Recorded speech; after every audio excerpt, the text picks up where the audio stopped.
去练，然后呢唱熟了之后拿琴去试，最后整个连在一起弹，效果会更好。不是要是说乐理非常好的话呢，可能看2遍呢，他直接就能弹下来了。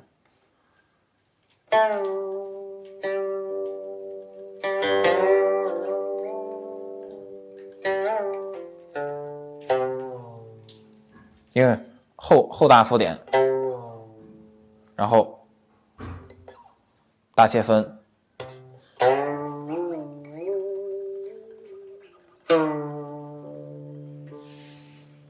这么多的这种滑音，那就必然要求您在这个挑四的这个音要做的稍微的突出一些，要弹的稍微浓厚一些，它后面的这种滑音呢，你才能都能听得到。然后呢，还有一个是右手的指力要有一些要求对自己，还有呢是左手的这个行走，方整起来，它的音也是能够让您的这个声音变得更加的清晰。然后最后这就很简单了。我给大家把这一段弹一遍。